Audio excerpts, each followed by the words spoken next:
I was really relying on Matt to do the intro this week. Yeah. Yeah, we just haven't really had an intro for a while. No. I mean, actually, it's day 33. We got food again. We're fine. It occurred to me, though, I was thinking about it earlier. If Matt's employers ever see this podcast, he's done. Because that's a good point. All it's shown is that he can't turn up to something he agrees to do. Yeah, that's a very good point, actually. It's But alternatively, great for us, because we can put a product out every week. It's true. It's not always on time, but it gets there within like a day and a bit. That's true. Yeah, a day and a bit leeway is like, that's not too bad. Like, at least 80% of it is 8 o'clock on a Wednesday. Yeah. Sorry, 10 o'clock on a Wednesday, and we get it up on. We're good. It's good. Yeah. Yeah, we're reliable. Yeah, I like to think so. Yeah. Unlike Matt, who's not listening, won't turn up. This will be the one he listens to, and he'll just be really offended. Are they slagging me off every week? No, we're not.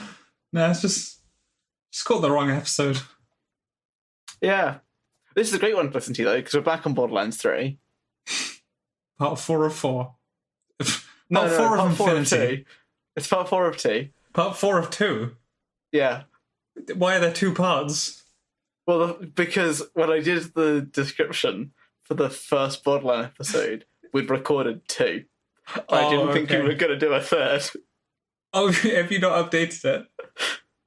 No, it just stayed as part 1 of 2, part 2 of 2. So the one that we put out like 2 weeks ago is called part 3 of 2. Oh, I just changed them to part 3. Part 4 of 2. No, you fool. Yeah, okay, we can change that back. It's reversible. Exactly. So this will be part 4 of 2, also known as Borderlands 2. What do you mean Borderlands? We're not talking about 4 divided by 2 is 2. Oh. Yeah. That makes more sense. It's a small bit, though. Yeah. And it's something because that Mayhem I haven't 2.0 has come out. Yeah, I don't really know what's changed. I know are there 8 levels? 10 levels of Mayhem now? There are 10 levels. Okay. Hang on, I'm going to pull up the Mayhem modifiers. Because I meant to do this. Is it more fun than Mayhem 2? Or Mayhem originally was? I'm going to go with yes, but maybe no. Okay. Why is there no list of Mayhem modifiers? That's very frustrating. Is there really not? Maybe there is. The gearboxsoftware.com thing is not loading. Okay, I found it. So there's 10 Mayhems. Yeah. There's Mayhem level 1, you have 1 easy modifier. Yeah. Mayhem 2, you have... Okay, so you always have 1 easy modifier, so I'm not going to say them from here. What? So you always get... So modifier 1 is always easy. Yeah. Modifier 2, at Mayhem 2, you have 1 additional medium modifier. Are these 3... similar, the same sort of modifiers as they were with originally? Like, enemies have, like, 200% shield, or... No, nothing like that, but I can't find a list. I don't know why they haven't put a list out. I'm genuinely like confused. This is it's all the same stuff all the time. But yeah, so you end up with these 1 medium, and then at 3 it's 2 medium, 4 is 1 hard, medium hard, 2 medium hard, hard, very hard. You seen the pattern now? Yeah. So 9 is medium, very hard, and then it's medium hard, very hard. Yeah. There's a YouTube video that will explain it. Okay. But I can't watch a YouTube video on a podcast. No, it's not... Oh, I found it. I mean, we could pause so we can research. No. That's done. Okay. I found it. Yeah, sure. Why You're right. Researching for topics we're going to talk about is done. Well, to be fair, we only found out we were going to be talking about this, like, on the... we might be talking about this on the 23rd. So, I did most of my playing, like, this morning. Yeah. So I found a list. They're not so they're alphabetical, so they're not done by difficulty. Okay. So I'll pick out the easy ones. So big kick energy, gun damage increased by 25%, recoil on weapon spread increased by 100%. Okay. Galaxy brain, enemy head size increased by 100%. This does increase your head size. I don't know if that makes a difference. I guess... So I guess that actually has effect on, like, headshot collision, right? Yeah, I think we're unaffected by it, because I didn't notice I was going down any faster, but it does let you hit them. Okay. Then loot explosion. Killing an enemy has a 10% chance of a large loot drop. Critical hits guarantee this. More than OK boomer. Grenade damage increased by 25%. Enemies drop grenade ammo. Okay. And Slayer, non-boss enemies below 15% armor. 15% total armor, shields, and health grow blue and explode into a shield health boosts if damaged by melee. Okay, it does a Doom reference. I was really the wording on that is terrible. Oh, okay. Yeah, I was because they have armor values, but yeah. So basically, if they're on 15% total health, yeah, you get shield and health from them. So you can melee them and it just insta kills them, and you get That's and then there's these modifiers actually seem kind of fun. Move speed increased by 50% for 10 seconds. This can stack up to 3 times. Okay. Wait, in what condition does your move speed increase? After kill, I assume. Yeah, that isn't stated. It seems to be after kill. I have had it. It's pretty good. It makes the whole thing feel better. So honestly, one thing I'm noticing, like compared to the old Mayhem, is these ones seem a lot more geared towards you being like buffing the player rather than these are the easy modifiers. Oh, those were just. Oh, okay. There are even more modifiers. There are 25 modifiers. Okay.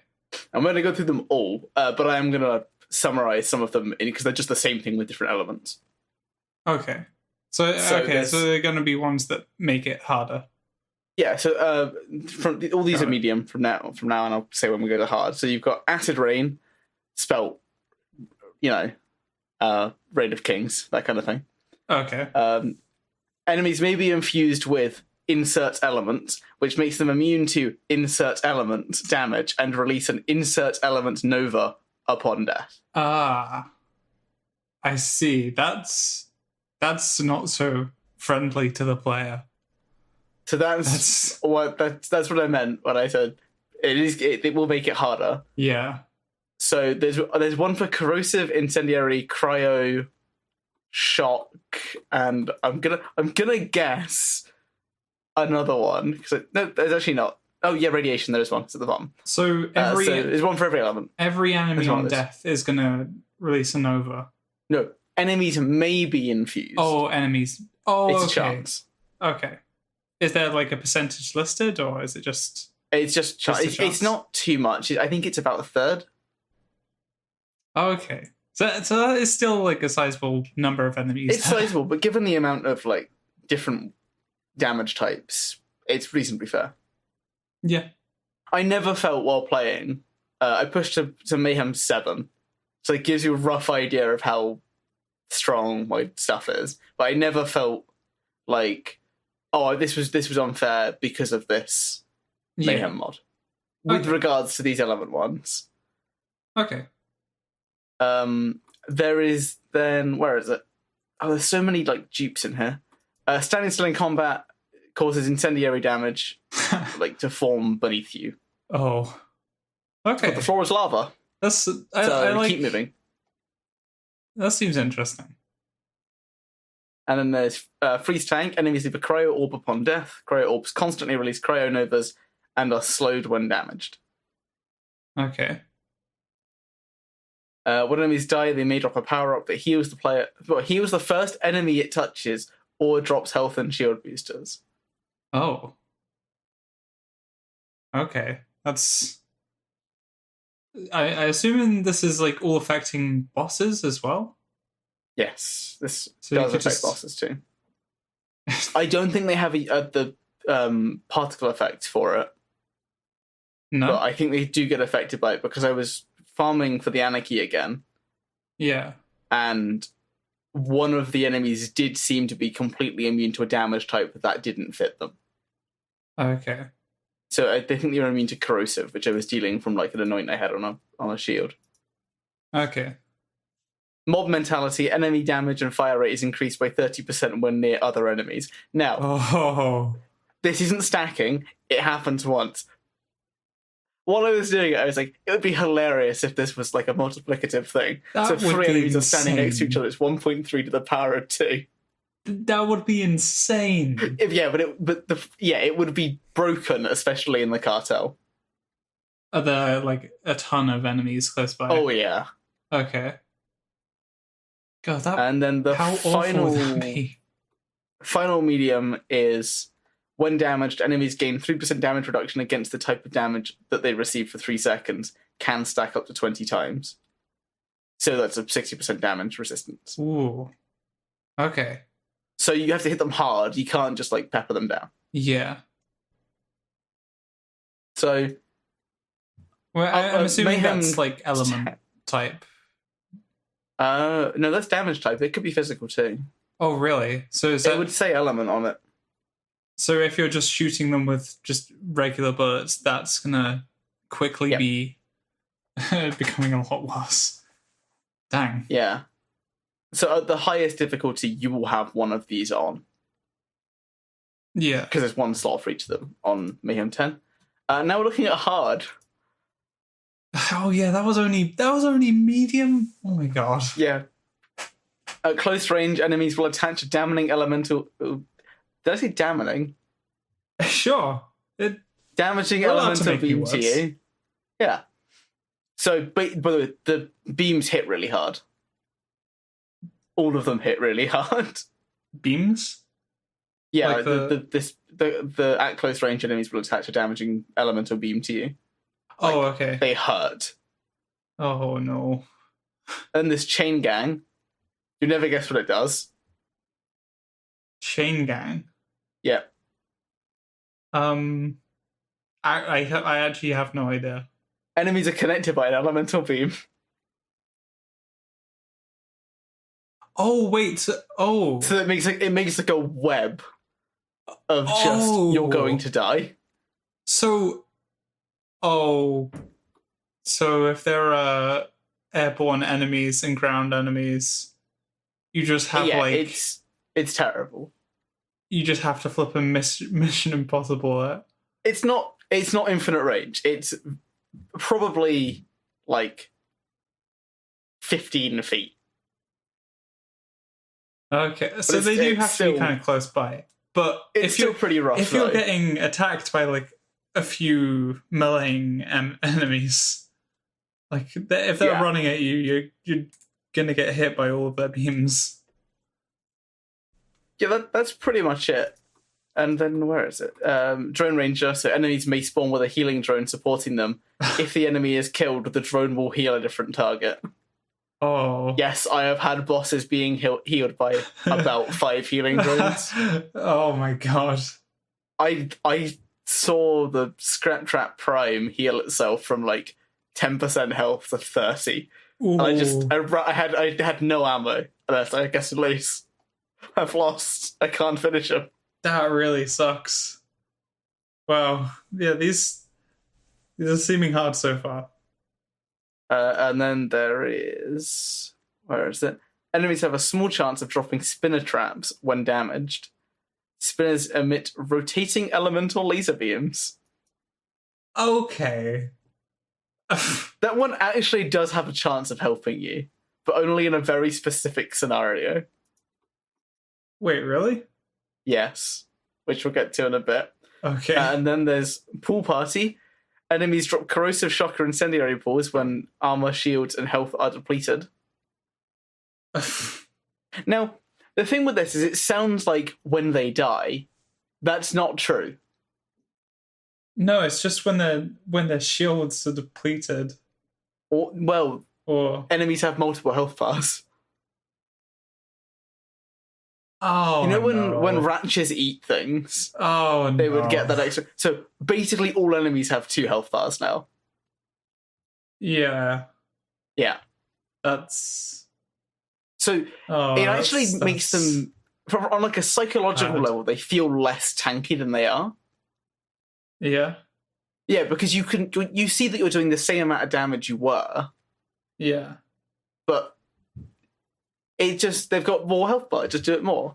It's better than them having the same size health bar that doesn't go down in the slightest. Yeah, I guess. You feel a sense of accomplishment when you've taken one of the bars down. There's one last one, which is status effect damage against enemies is reduced by 90%. Okay, let's move on. Yeah, the status effect damage is lower. By 90%? Yeah. Oh my god.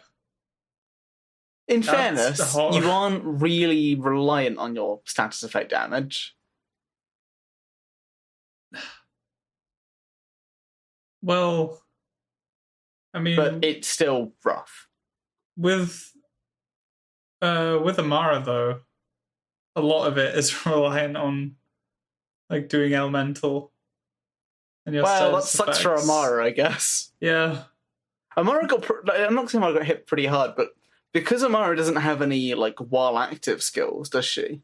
All of her skills are just one and done. Yeah. She doesn't gain any benefit from the new anointments. The new anointments? Yeah, and we'll get to that. Okay. But let's look at the last setting. Very hard. Oh, God. Enemies may be supported by an invulnerability drone, which grants immunity until it's destroyed. So you just have... Yep. You just have to kill their drone before you can even damage them. It's great, isn't it?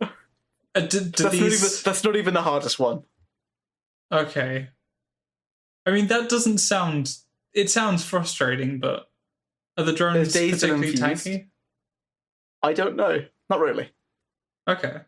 But I assume they're the same as the healing drones.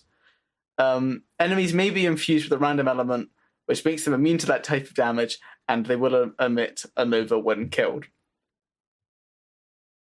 Okay. Funnily enough, this could make it so that they're immune to 2 types of damage.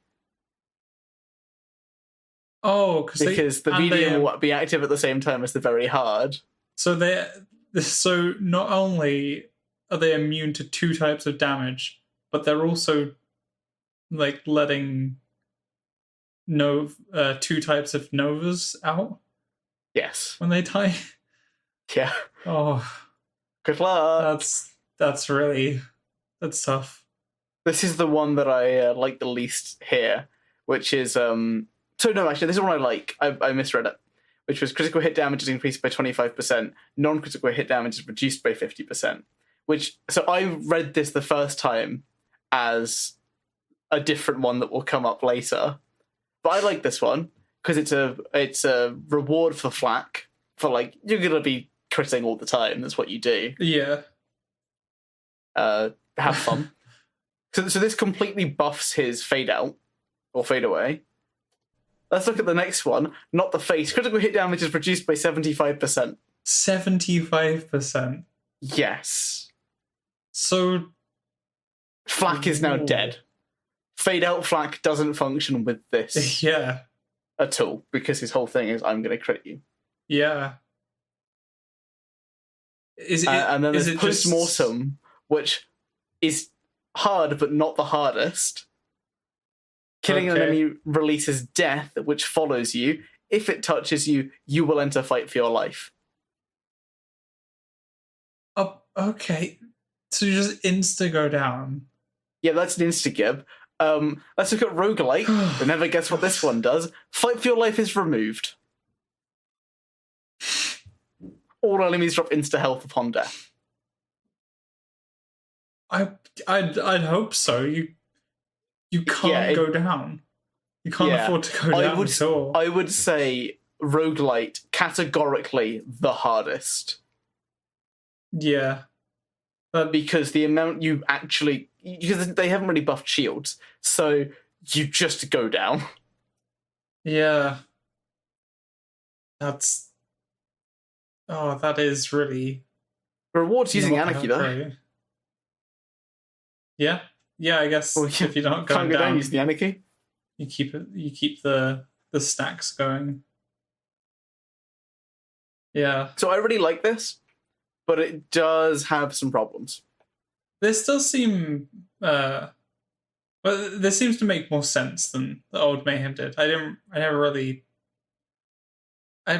I never really took the time to like research what Mayhem 1.0 did. It's got more fun effects than just you do less damage. Yeah. Or like shotguns and sniper rifles do more damage. It's like, okay. And I should mention, you can reroll Mayhem modifiers at any time. Huh. Wait, even when you're like fighting? You can just... No, that will reset the instance. Okay. So it will basically reload it all. Okay. But if you're on Sanctuary, you could just keep rerolling until you get a set you like. And they're uniform for the entire game. Oh, really? Oh, okay. Yeah, so area to area, they don't change. Which is one of the most frustrating things with old Mayhem.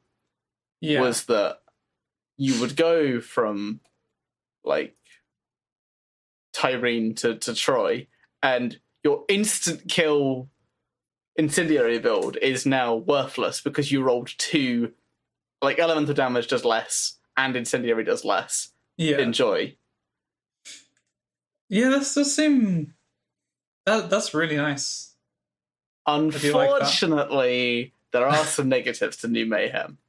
Okay. Not everything is sunshine and rainbows over here. And if there's one thing you know about me, Josh, I like sunshine and rainbows. I'm not a negative person.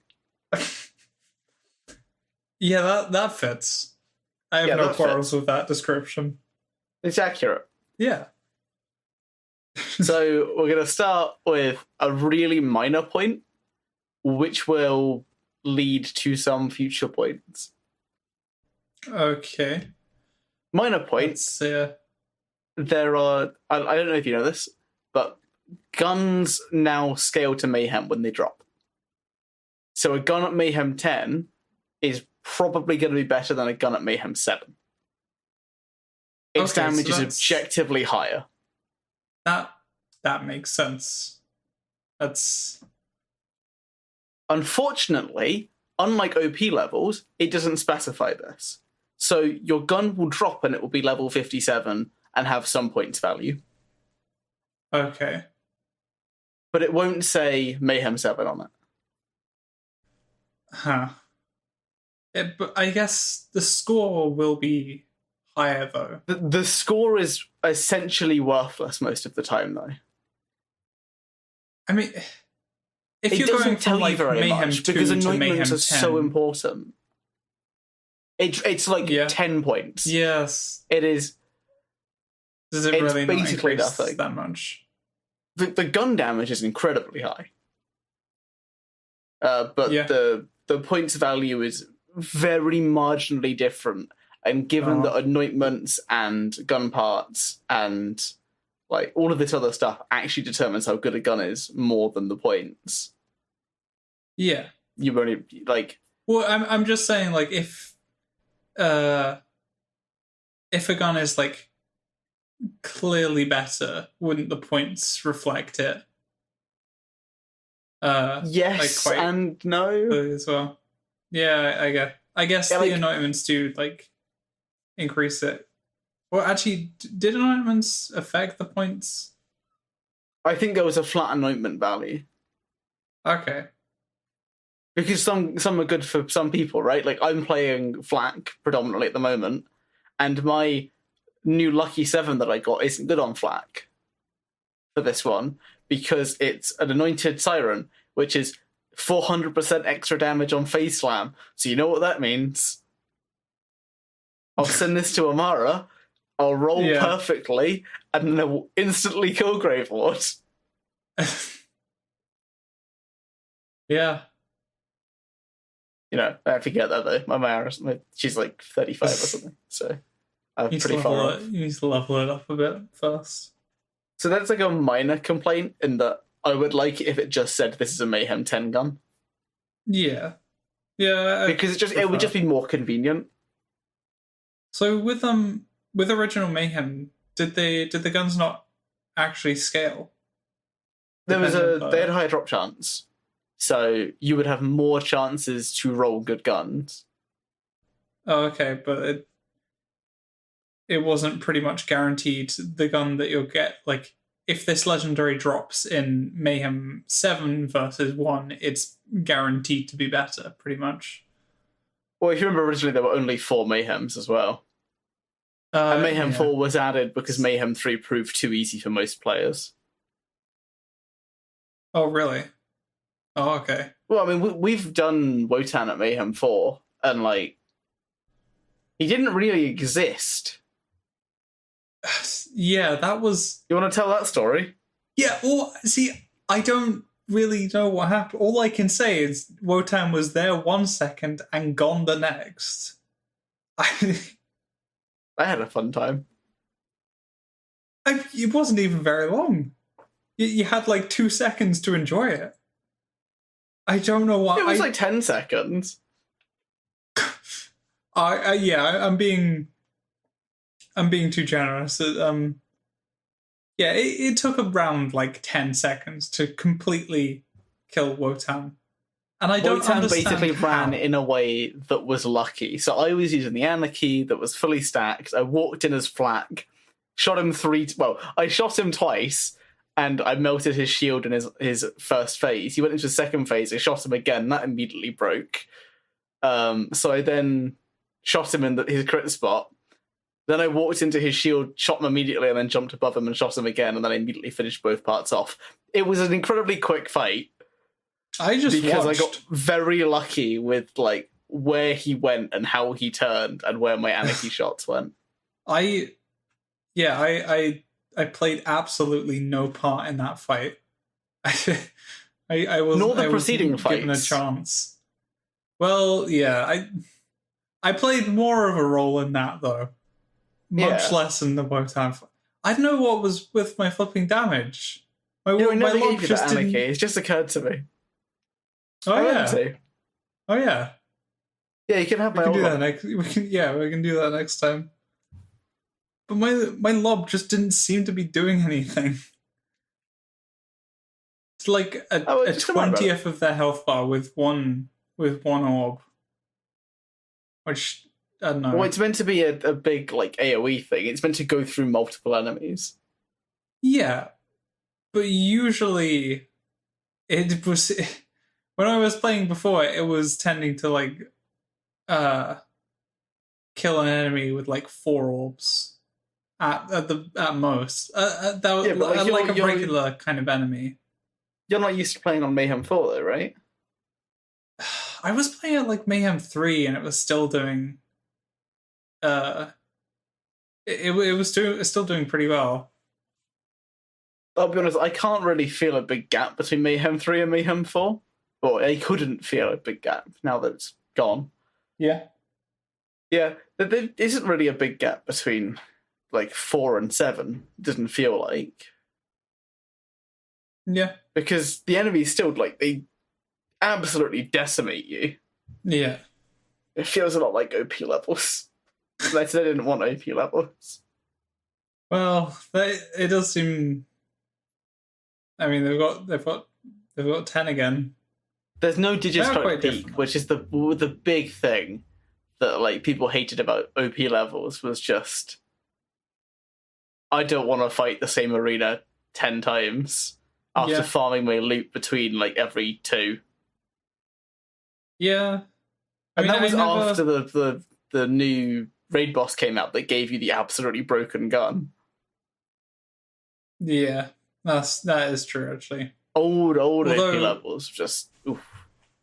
I mean, I didn't have a huge problem with DisConnecte Peak, but we did do that or get to OP10 over the course of like a year and a half or something. I think we did the last 5. No, we did the last 6 in about 3 days. It was 3 real days? quick. Really? Yeah, because I think the DLC came out. We got the new DisConnecte guns, and then we did like 2 DisConnectes in a row, and then we were like, yeah, we can do this. And we just went through, and we won. We may have done 10 like the next week, but like we did it very quickly. Yeah. But that's just because of how they changed it. Yeah. Okay. So, good news. Mayhem is better than it was. It's not perfect because Mayhem 10 doesn't really feel that great. Yeah. I don't know how to describe it. It's very much sort of... The modifiers are fun, but the enemies are incredibly tanky, which you would expect from a high difficulty, but the drop rate doesn't compensate for that. Yeah. I mean... Like, maybe my gear just isn't up to snuff, and that's very possible. Well, yeah, I guess your gear doesn't have, like, Mayhem levels on it, so you can't completely I can't really tell. I think I'm using, like, a... I don't really know, because I can do the new event that just came out. I can beat that whole thing on Mayhem 7 with whatever guns I'm using. But the difference between Mayhem 7 and Mayhem 10 isn't that large, I don't think. Maybe it was just I got unlucky with modifiers and I didn't notice. That might have been it. Yeah. Yeah, it could have been. But it's really laggy now. Oh, really? Oh, yeah. So, the cartel event has started. Yeah. It will end in a month. Cartel event. I enjoy it. I think it's quite fun. It's got some really overpowered guns. Okay. And that's not even like... It's so overpowered. In comparison, this new gun. Like to the Anarchy and the... It out-damages the lob. Huh. At range. Oh. Yeah. With like the same sort of efficiency as well? The lob is way better against flash. And I mean, well, not way better. It's way better against, like, a target of a given element. Okay. I can't remember what this gun is called because it has a really dumb name. But it's an assault rifle that you shoot it, it does physical damage, and then every so often it explodes into a nova of shock damage, which if you have the transformer means you take no damage from the shock, full heal your shields, and they get shot. That's... So it's devastating against them. So you just run up to enemies and just continuously fire it in their face. I wouldn't recommend it. That'll damage your shield regen, yeah, because it's not a guarantee per shot. This might happen, it might not. If it doesn't happen, you just die. Just throw a shot grenade on the floor. You'll be fine. Yeah, I mean, you could just do that. Yeah. Jeez. We'll see how we feel in like 2 weeks, I guess. Yeah. What's the other... Did you say there were a couple of high damaging guns? This is the best one I've found. Okay. I think there's only a couple of guns. The new shields I didn't really like very much. It's like once your shield breaks, you drop a bunch of grenades, and it's like, yeah, that would be fun on Moze, but I'm not playing Moze right now. Yeah. And I think Moze might actually become the best character in Borderlands 3. Really? She got a buff. Another buff? Oh boy, did she get a buff. Wait, and didn't they just update her? Yep. Okay, okay, what have they done this time? I'm trying to find it because I don't want to be like, she got a massive buff and I can't like verify that she did. I know that she did. Don't get me wrong. Like, categorically, I know that Moze is really not terrible now. She has a lot of sustain. Yeah. But I can't find it. Man, I should really have pulled all this stuff up beforehand, but I guess not. I guess that's just not in my wheelhouse. You don't get to find out. No. How about that? Oh. No, it's on the I found it. It's on the Steam thing. Yeah, I was looking at the old one. I was looking on the Mayhem Mode 2.0 Explained, which isn't what it is. It's meant to be on the Cartel one, right? Unlike that. Yeah, here it is. Buffs for Mose the Gunner. During our investigations into Mose's viability, we determined that a handful of changes that we were unable to include in the hotfix, we can now include in today's patch. So, when a player is in the Gunner's Nest, Iron Bear's weapons and turret will deal increased damage, which is good because it makes Stacker Bear not garbage. You gain an instant 10% shield restore on top of immediately beginning shield recharging for forceful feedback. Added an additional skill to Russian offensive. While sprinting, the Gunner also steals health with her weapons, which, if you remember, I think we didn't see this in the podcast, but I was talking to you last time we played, and I was saying, Mose can sprint while shooting. Yeah. She now steals health while sprinting. That's... okay. Redistribution has added health regen as well as ammo regen after critting. Jeez. Scrappy has added additional weapon damage. Torque cross promotion has now increased splash damage, and her Vladov Ingenuity now provides shield regen bonus, which means with the front loader, Mose is constantly gaining shields while having no health. Oh my god. So Mose might actually become incredibly durable. Or she'll become garbage still. I mean, she can't be worse than she was. These are only buffs. Yeah. And I didn't think anyone else got buffs. I think Zane got some more flexibility with the new anointments. Okay. Let's all right, we're going to do another quick Google foo. All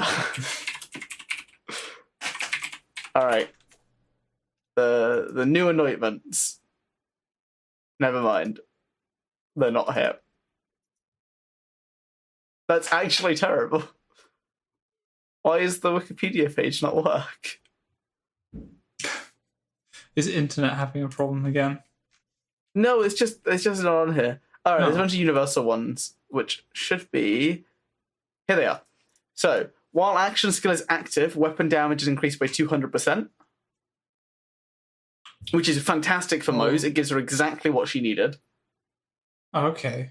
Because while Iron Bear is active, Mose herself does 200% more damage. That's a lot. Gives her more... If you remember, it's like lifesteal, which I think is based on damage. So that should be like a sort of cycle. Should be a feedback loop. Yeah. While action skill is active, reduce all incoming damage by a small amount. The amount isn't stated as far as I can tell. Okay. But it's apparently so. That is what it says. While action skill is active, constantly trigger novas that deal 13,678 damage at level 57 plus. I think that's a variable thing. I've had this one. I think it's terrible. You have to be very close to them, and 13,000 damage isn't very much. Yeah, I guess that's one shot from a gun. Yeah, that's about the same amount as the Krakatoa. Yeah. And then there's deal more damage to badass named and boss enemies, which I think we've had before, but that's on action skill. Yeah, so there's that one. There's one that's on action skill end. This is just while active. There's 300% weapon damage against enemies with 90% health, and there's while under 50% health, deal more radiation damage, which... Or deal 150% radiation damage, which is a bit confusing because I'm pretty sure that the while an action skill is active, weapon damage is increased by 200%. That's better than while under 50% health, deal more radiation damage, right? 200% to 150%. Yeah. But one doesn't have a condition. Well, it does, but the condition is be playing one of the 3 classes in the game. Yeah. Yeah. And Amara's off to the side with her on-action skill end. Yeah. Yeah, you can't really use those other ones. Yeah, I'm taking a quick look at the shield ones. I don't think there's anything... Oh, there's on-action skill start, activate any effects that trigger shield break or fill. Okay. So, there's that. The anoints are nice. They make it so that Zane can do things that aren't just cryo damage on a weapon. Yeah. Because that's like Zane's whole unique one is just cryo damage. Yeah. So it seems good. Yeah. They're at the improving. very least, Amara isn't going to be busted anymore. Well, she'll be competent. She'll be the same as everyone else. I don't think she's good because she hasn't got weaker. I just think that she's relatively not as strong as Mose, because Mose was terrible and now Mose is less terrible. Yeah. She's only gotten stronger with patches. Mose seems to be actually good now. We'll see. Yeah, we'll see. I haven't played her, so I can't confirm if that's true. She's gotten... But before the update, people were saying they could do Mose Wotan Mayhem 4. Okay. And, like, Wotan isn't a boss you can actually tank out. Yeah. So I don't actually think any of her survivability updates have helped her. I think the anoints have. Yeah. Okay. I mean, she has had 2 buffs now. So I would hope that she's... She also did get nerfed in her, like, first week of release. Or something, like, it was very quick how... She was... I think Iron Bear did too much damage or something. And that's why Iron Bear doesn't do much damage now. Okay. Because they're afraid of leaving Iron Bear in that state. Yeah. Which is justifiable, though the whole point is the mech. Yeah, that is her unique thing. It would make sense it does something. I guess now it provides a 200% damage bonus while also shooting and providing a shield. Yeah. Yeah, that it does. It is just a worse Axton turret, though, because Axton can have 2 turrets. Yeah, but this one can follow you. They can't move. Can it? Oh. Only if you're in it can it move. Oh, okay. Yeah. Yeah, that's not so great, actually. Yeah. Oh, there's also on action skill end gain 50% lifesteal. I've never seen this one before. It may have existed. I don't recall. Yeah. So now Mose might genuinely be incredibly tanky beyond like any reason. Yeah. I look forward to our new Overlord. Mose the Overlord. Well, it's either going to be that or it's not Mose.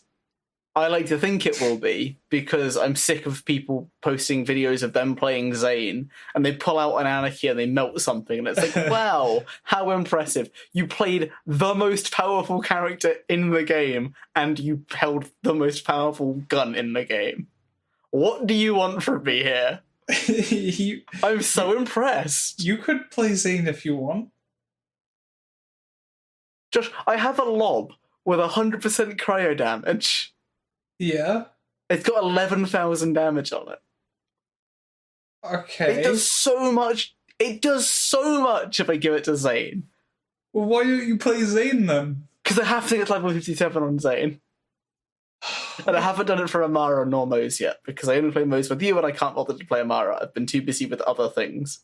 Specifically, Sekiro. Yeah. I see you have a segue.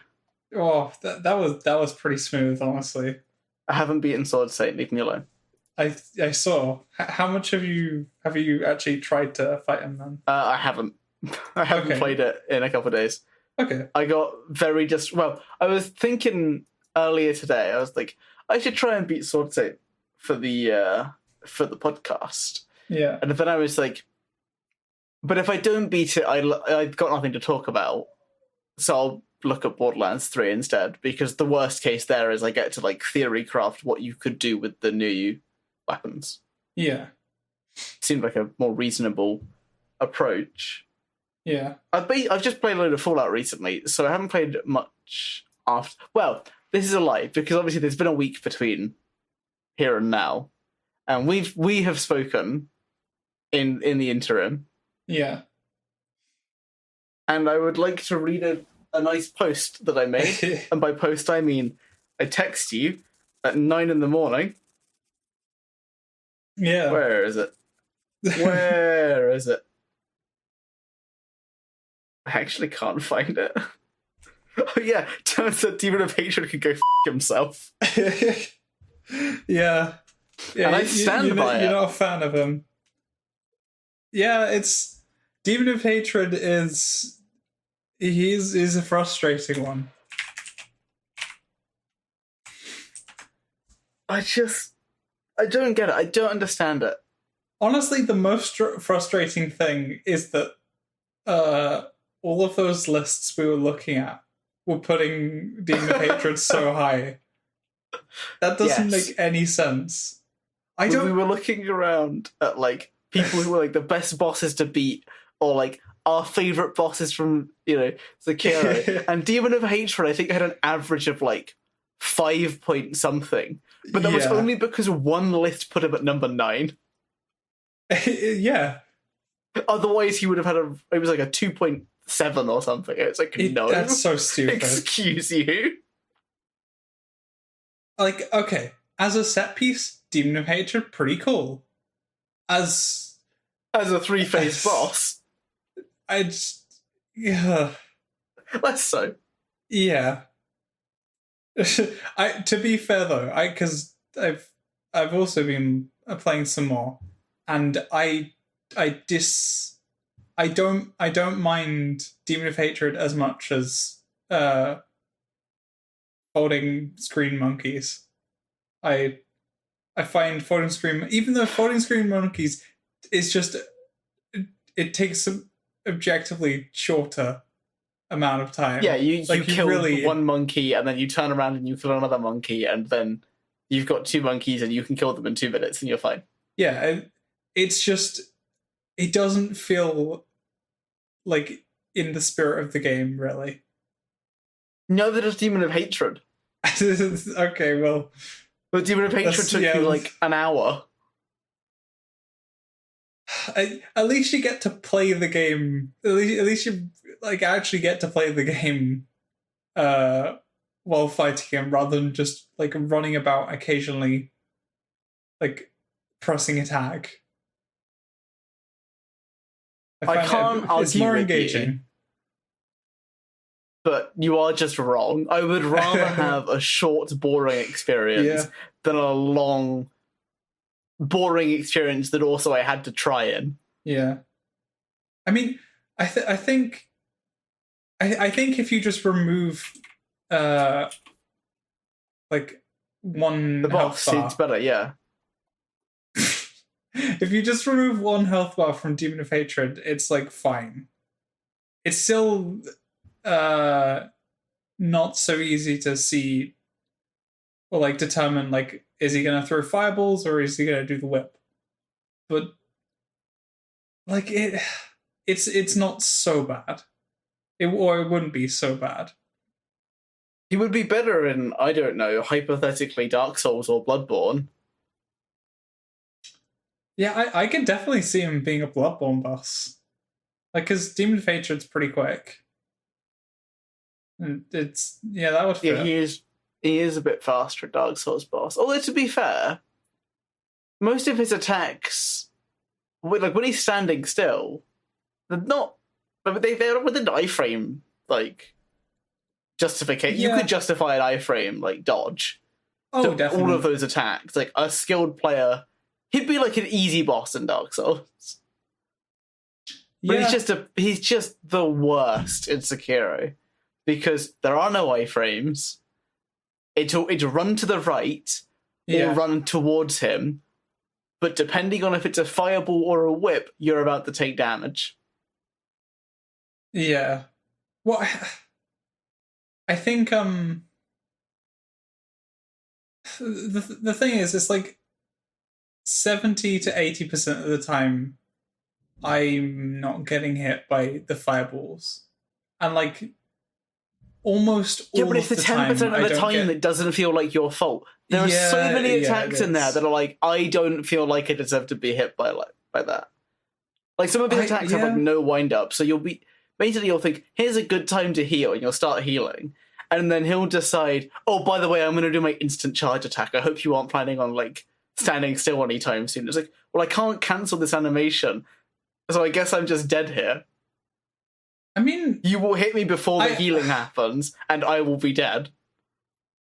I don't know about that. I mean, yeah, he charges fast, but even if you just started healing, you can usually it does give you leeway for jumping out the way. You can jump while he's like pretty much on top of you. And I don't. Well, like I think the attack is terrible though, because it's just sort of a, oh, by the way, either avoid this or die. And if you do avoid it, now you have to run towards him for like 8 seconds or so. And it's like, well, this isn't interesting gameplay. He can't attack me at this range. None of his attacks reach that far. So I enter his mid-range, and then he pulls out a weird fireball or whip. Yeah. So basically, it compounds the problem. I mean, if it is... Because I think, doesn't after he does the charge attack, I thought it was always the... He can do anything after the fire attack, after the charge attack. Okay. Maybe it's... Because the whip attack, there's one whip attack where he like slams it on the ground towards you, like and that whole path is like on fire now, but you can grapple towards him. Yeah, that's the phase 2 when you jump over and you like grapple towards him. Yeah, that seems fine. That's fine. I'm not a big fan of it, but at least it's just because I didn't really encounter it very much. Yeah, it lets you cover the distance immediately. I just didn't really encounter it very much. So what would happen is that, like, I would get hit by it and I'd heal it off, and I killed him, like, very quickly afterwards.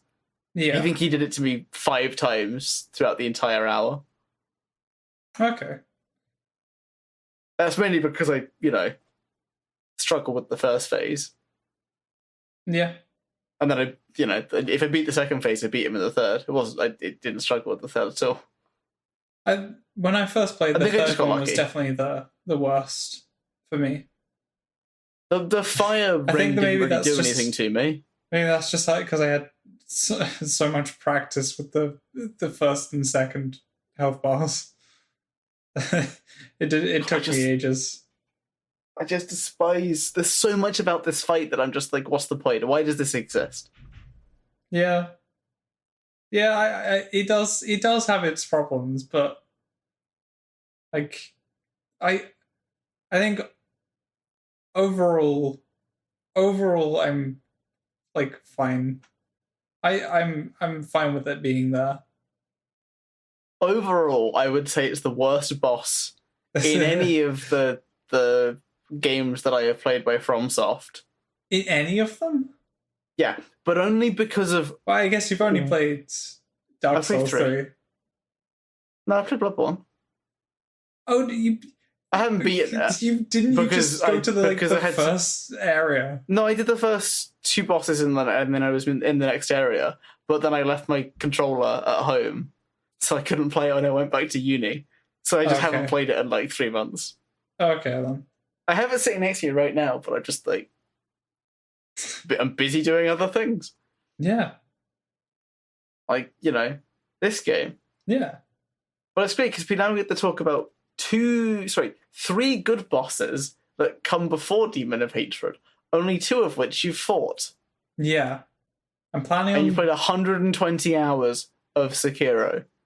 Oh, okay. That ending is not one that you're just going to stumble upon, though.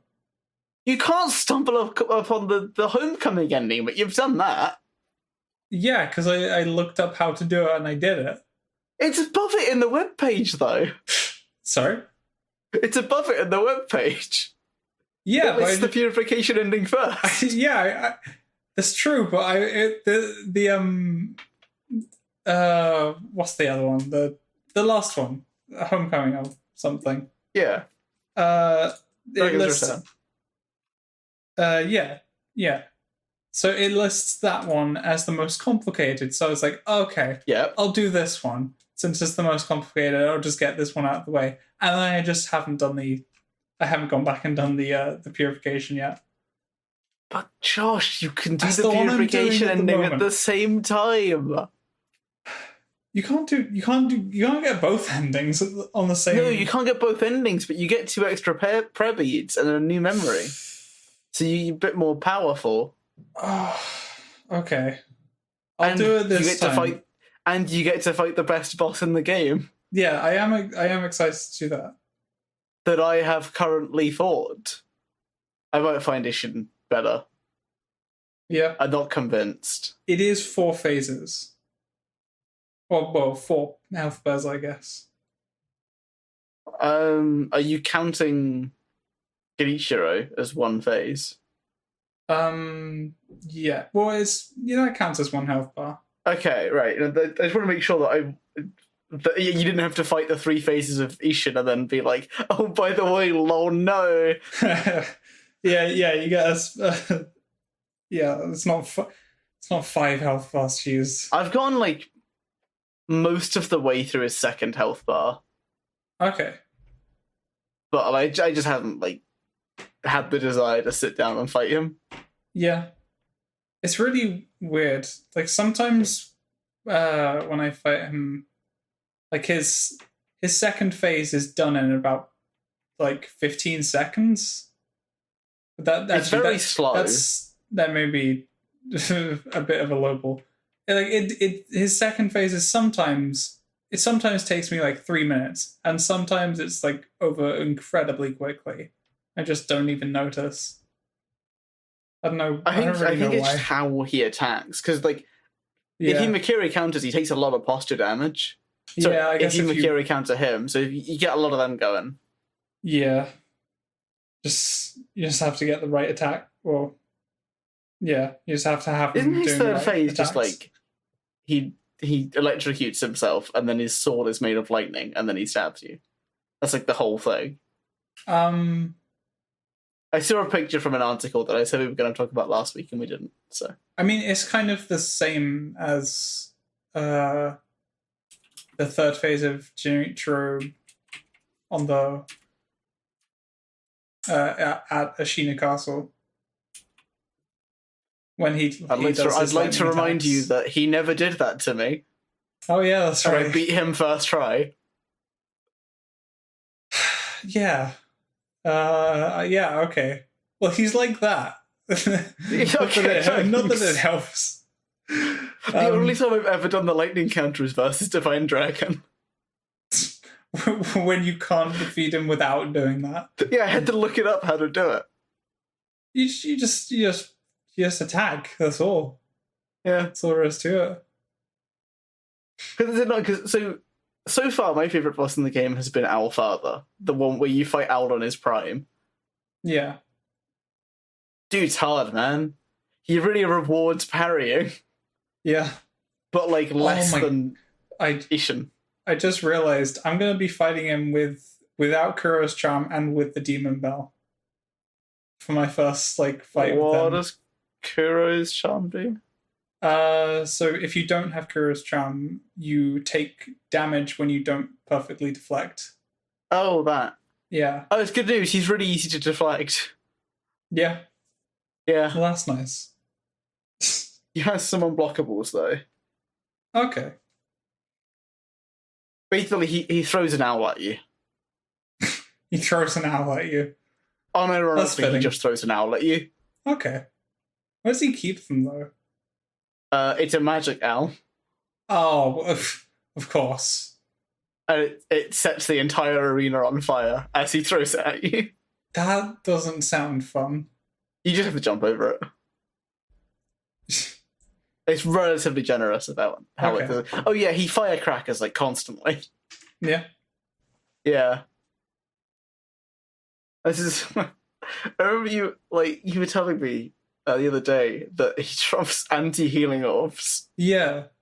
Yeah, you hadn't flippin' experienced What is my experience with this game? People keep saying, "Oh, this enemy's really easy," and I'm like, "I've been standing here for 20 minutes, not able to beat him." It's like, man, I found Alfather really hard, and it's like I beat him in like 20 minutes. Yeah, I don't understand. It's your experience is really different to mine. It took me some of these. Well, okay, most of the fights in the game took me so long to actually end up fighting. Like, Shinobi Owl take you? On my first playthrough, probably like... Yeah. Probably in the 20s. Did it in 3. Yeah, but now, let's look at, like, because let's look at one that I really struggled with. How many attempts did True Corrupted Monk take you? I think it took me like 28, 29. Really? Yeah. Wait, True Corrupted Monk or Corrupted Monk? The one with the 3 health bars and... I'm probably not like almost 30 attempts. Like I would say most bosses were like in the teens, probably. On my first playthrough. What about Ishin? Oh, I want to know if I'd take 1 million attempts against her, if it's justified, you know. I don't know. It's probably in the 20s, maybe 30s. But how many did Great Serpent take you? Like it took me at least 5. I still haven't beaten him. I just can't aim it right. It's just like, hard. The timing as well is just... I'm always like 4 seconds too late. By the way, if you didn't know, you can land on his head. Can you actually? I think so. What happens then? Does he I think you just get to stab him. Okay, he just doesn't care. Yeah. Huh. What a calm snake.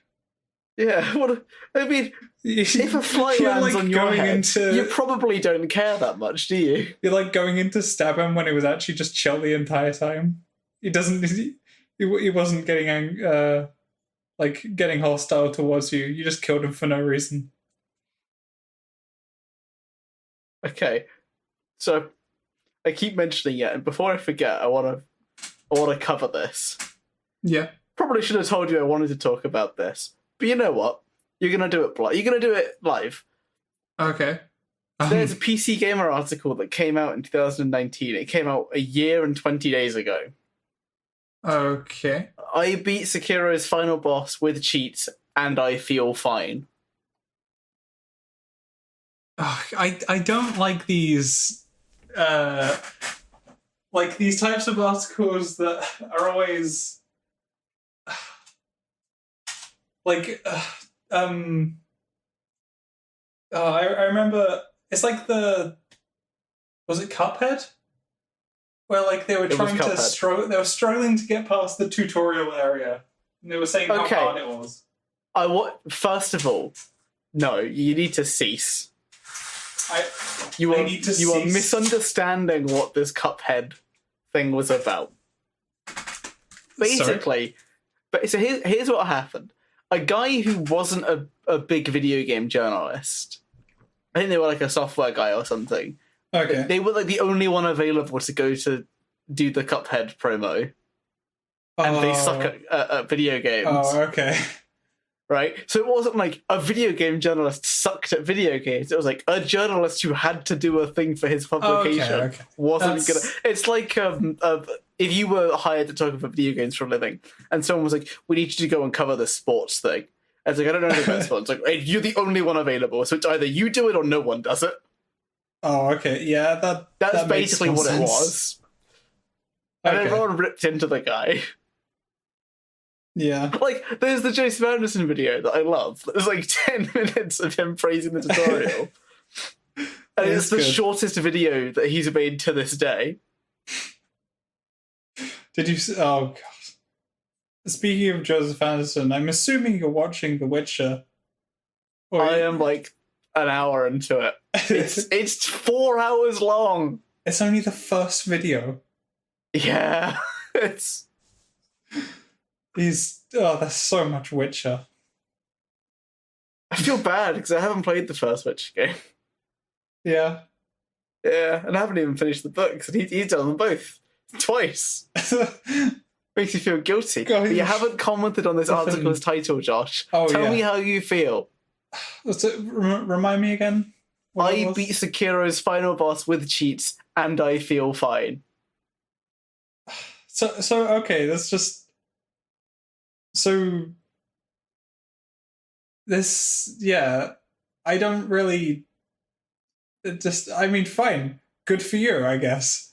I don't feel like it's a boss that needs cheats. It's not.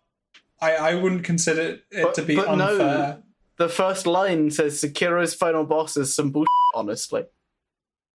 Yeah, but so many people like have played Souls games before, or Souls-like games, and complained that they're too hard and that everything should be easier in the game, when it's just not a game for them.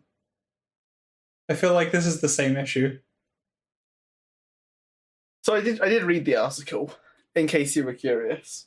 Yeah. I'm not just doing this off of the title alone. Okay. Although it's been like a week, so I may be. And the gist of it was I had to get this review out. Oh, so I cheated. But I actually think that's worse. I think, so let's say hypothetically, you cheat.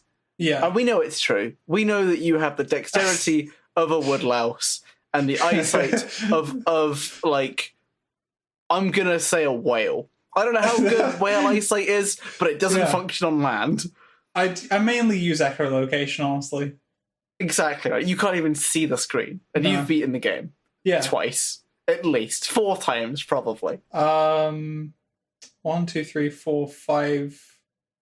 I think 5 or 6. Okay. If you would use the slow-mo tool...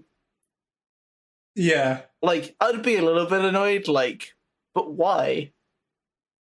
Yeah. More puzzled than annoyed, I guess. But, like, I don't think you can review a game while cheating. Yeah, that seems a bit like disingenuous to kind of go and review a game that you just cheated to win. I mean, is it only Asian Sword Saint they cheated on? Yeah, he beat every boss up until then. I don't know. It doesn't say which ending he said he got the good ending, but that's such an unclear phrase because Purification and Homecoming and Be with Kuro are all good endings. But the best ending is probably Homecoming. It's the one that takes most work. It's not the hardest one though. Purification is way harder. It's really?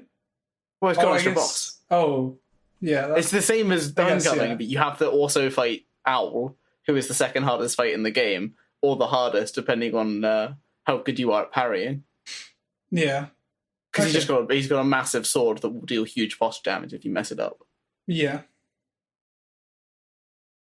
Yeah, I mean, so like, I if he's only just cheated on the last boss, I think that I would say like they're still able to review it pretty fully. I mean, I feel like they should just hire someone, because it's not like this is an unknown game that was like, it's not like is it Code Vein? It's the other Souls-like thing. It's not like Code Vein where it came out of nowhere. Yeah. Right? This is like from the makers of the best hard game series out. It was very highly anticipated. Right? Like, you get the guy who's like gonna put the time in to get good at the game to review it. You also don't review it like on the same day that it comes out. When did it come out? Let's find out. I mean, like various people have talked about game criticism reviewing before. It's not. Okay. It's not. Yeah, it doesn't. It's not a thing that really. It should be done in a day. So the review came out on the 5th of April. Okay. 2019, and Sekiro came out on the 22nd of March 2019. Okay, so there was about 2 weeks. Okay. That is a bit of time to. I don't know when they put their review, because this is when this article came out. I don't know when they put their review out of it. I'm gonna guess probably they put it out same time. Yeah. I imagine this is the review. Because it's meant to be clickbaity. Okay. I'm sure some publications were reviewing the game the same day it came out, though. Well, I assume some just had it early. Yeah. Yeah, I guess that's true. It's the most logical sort of assumption. I'm digging through PC Gamer's entire Sekiro archive. One thing I'll give them credit for, they are very diligent in how they keep everything archived. Yeah. Yeah. Because it came out the 22nd. The 26th. I'm making it. I'm getting close. They had it early, I think, because on the 20th they're putting out Master Brutal Combat in Sekiro Shadows Die Twice. Okay. Yeah, so. Yeah. Their proper review came out on the 25th. Okay. Well, I mean, that's... But assume they had it 2 weeks early, probably fair. Yeah, that makes sense. That seems fine then. I don't know if you have to be good at a game to review it, but part of me thinks you have to be good at a game like this to review it. Yeah. I don't... I think I agree. I mean, you have to get, a good way through the game. It's not a particularly long game. I would say you have to beat... Not have to, but... you should beat Sekiro to review it. You don't have to beat every side quest in Skyrim and Fallout to review it. Yeah. It's more reasonable to expect that from Sekiro, because it's very linear. Yeah. It's very much, go fight this boss, no, go down the other area that you didn't do and fight that boss. No, just repeat. There's no, large amount of branching paths with different things that can happen and different side quests to do. It is weird though, just to think that they're game reviewers, so they're not just playing video games all the time. They also have to write an article every day, or every few days. Yeah, which you don't really think about because you only really see the big ones, right? Yeah, you only see James Davenport, right? I beat Sekiro's final boss with cheats, and it's fine, or whatever it was. Yeah, but I reckon in between that article and the review of Sekiro, he probably put out 12, 13 articles. Yeah. Yeah, I mean, I don't know. Maybe he just didn't have time. Publications work, really. I'm not familiar. I don't know either, but I'd like to imagine I do, so that I can make comments that are completely ignorant. Yeah. But with the false idea that I know what I'm talking about. Yeah. It's a facade. I mean facade. It's a facade. A facade. Yeah. Why are you pronouncing it like that? This just might annoy someone.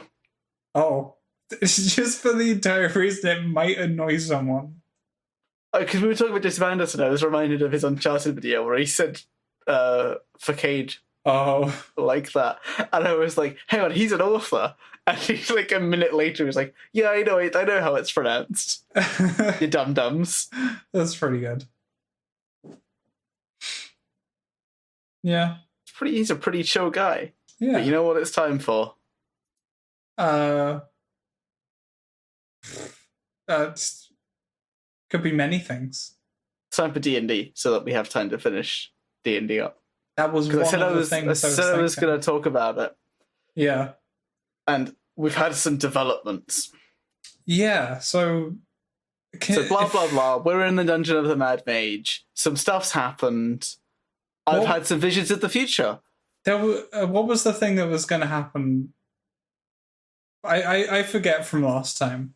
Like, what? I just remember there was a big thing you were saying that was that maybe happening. Yeah, Zai's going to sell me to the Xanathar. Oh, yeah, okay. Well, apparently he's not going to do that, according to Tom. Okay. That's not happening. Okay. But I don't know. I think it might. I'm still on edge. You still think it might? Tom's character Zai has been the victim of slander because Phil keeps saying things about his character, and everyone's just like, "Oh, okay, I guess that's how it is," and it's just really not how it is. Yeah. Like Phil will say, "Oh yeah, he's like sold his soul to the devil," and we're like, "Oh, you've sold your soul to the devil?" And he's like, "No, what are you talking? I never said that. This didn't happen." He's just making things up. Yeah, basically, Phil has made a bunch of stuff up and everyone's buying it. That's pretty funny. And then Zai tried to get us killed by didn't try to get us killed, but tried to turn us into were-rats. And, it was a rough time, but it's fine. Why does your party have so much conflict? It's about to get worse. So everyone was insistent on giving 3 hairs to a goblin that we named B, who was going to take the hair to the mother, who's just a witch, and she was going to make a voodoo doll so that they could speak goblin. Okay. I didn't, and by I mean Tim. He would never give himself over to a lesser power than himself. Wait, really? Shocking, I know. I didn't... His divine force. Oh, okay. I mean, I wasn't really thinking that was in Tim's character. I thought he was like a more nice, helpful person. He is a helpful person, but why would he give 3 hairs to a witch that he doesn't know or trust, than just trust in his god?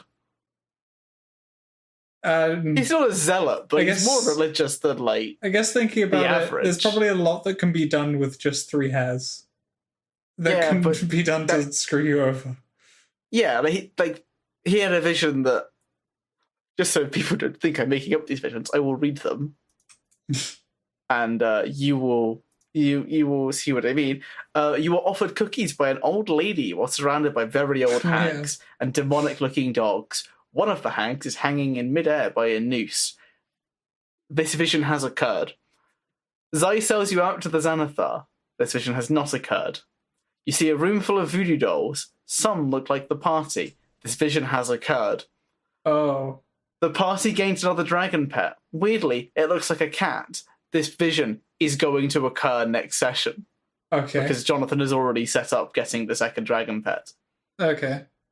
The party attends a ball with ghosts. It goes badly. This hasn't happened. And the group is attacked by a Xanathar assassin and a bunch of other creatures. This hasn't happened either. So, Tim knew all of this stuff before the hair stuff went down. Yeah. And what are voodoo dolls made out of? People. They're made of people's hair. Okay. So you didn't want to give his hair over. Yeah, that's fair. But it didn't matter, because before he met the mother, Tim instantly died. What? Yeah, so they knew there was going to be a zombie beholder. And let me tell you the series of dice rolls that had to be made for this to happen. So it's random. So of the 2 targets it could see, 50% chance that it hit him. Then it's a 1 in 4 chance it picks disintegration ray. Okay. And then there is I think it was like a 60% chance they failed, so a 40% chance they passed. Yeah. For all of that to happen. So in short, there was about a 3% chance that I died. Wow. Again, after that, I had to roll like more than my health and damage. So Tim instantly died. Wow. So I'm guessing Tim came back, though? Tim did come back, because Tim has plot convenience, also known as he works for a god that controls the afterlife. So, oh yeah, you know, that's a good point. He sold his soul. No, I didn't sell my soul. I work for them.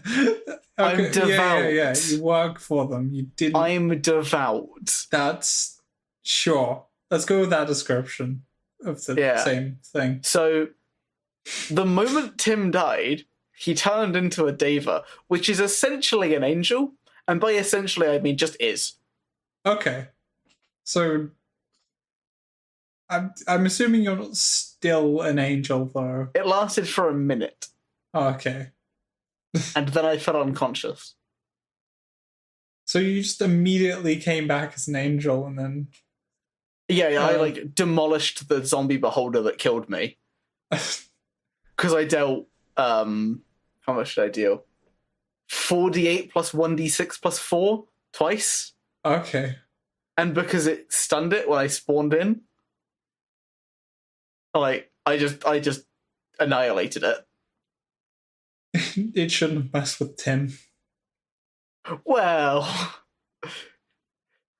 how was it supposed to know that when Tim died it would turn into a creature of double its combat rating? Yeah. Or challenge rating.